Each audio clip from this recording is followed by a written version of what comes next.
Are you an English student? A literature student? A drama enthusiast? Or are you the people who have such a curiosity of what makes plays in drama such a powerful actions? If you're one of those people, then you've just made the great decision for watch these videos.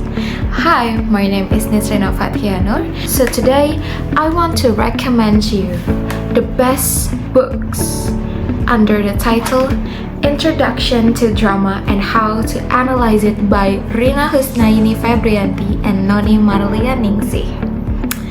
Okay, this book is a complete guide to understanding drama, not just as a performance but as a meaningful form of literature.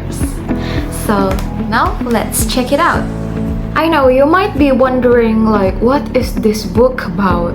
What is the big idea of this book, and also who is the most suitable audience for this book? Sorry. Okay, I will answer all of that questions.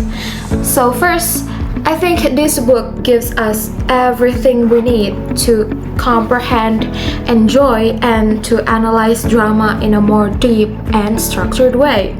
Yeah, I think the book covers the full spectrum of dramatic understandings, from the most basic things about what is drama until the most important things like how do we analyze a play effectively. The purpose of the book is to help students and readers go from I kind of get it into I can confidently analyze this play in detailed and structured way. I think this book is actually designed for English literature students, pre-service teachers, and also anyone who exploring drama as a discipline, and also you audience who interested in drama, of course. As a person who recommended you guys about these books, I will not say that this book was the most perfect book to read about drama. But now I want to explain to you, I want to explain about what make these books worth to read based on its strengths and weaknesses. The first strength is a clear structure. Why? Why is it a clear structure? Because I think that each of the chapters, it flows logically. So you will begin with definitions and types and then move through the history of drama and arrive at tools to analyze a play itself. Okay. For example, if you read in some chapters and it has a types it will explains flat versus around characters, then directly will links that to dramatic roles like protagonist, antagonist, and confidant. And the second strength, it was about rich historical timeline. This is what make the books very unique, I think. There are several chapters that takes us from old English drama influenced by the Roman plays and then all the way to modernist and postmodern drama. And then I think it will help readers to connect context with context. For example, why Shakespeare wrote the way he did and how drama changed in the Victorian era. And the third strength is about the format of the book. So the format of the book, it was an Q&A format in every chapter.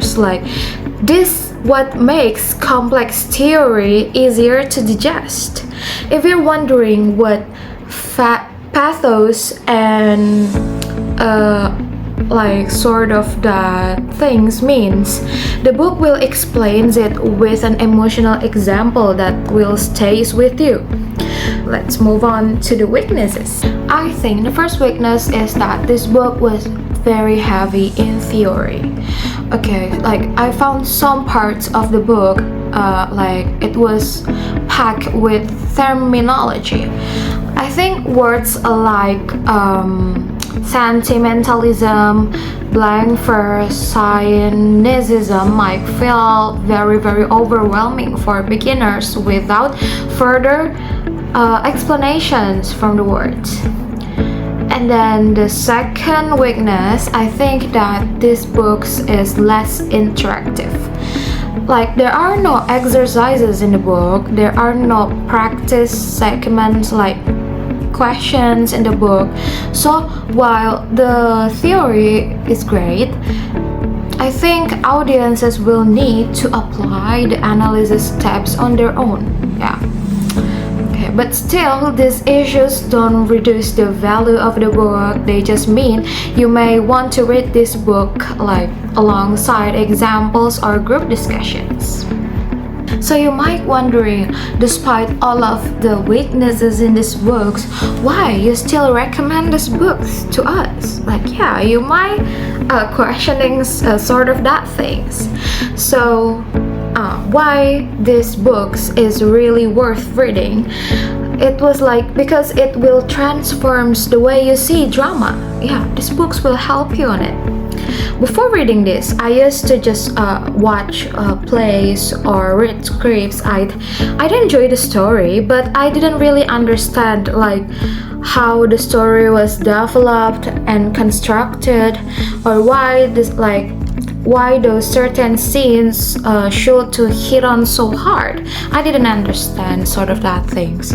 But now, after I read it, when a character says like something tragic, I start to wonder, like I start to notice the dramatic irony, and when the tone shifts, I started to realize the reversals on the plays.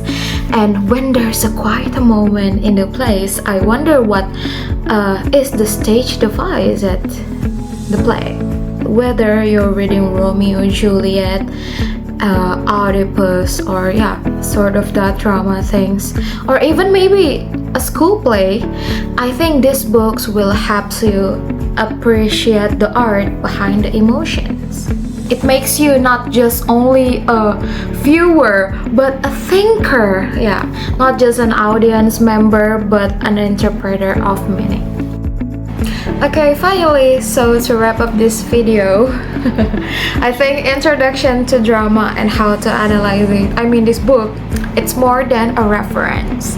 It is a compass for English and literature students, and also people who wants to understand about drama. And it's also a bridge between theory and performance, and most importantly, it is a guide that make drama more like make sense. Yeah.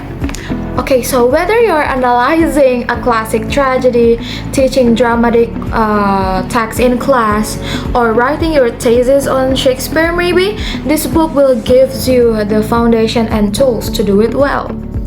Okay, thank you so much for watching this video, and remember, drama doesn't just happen on stage.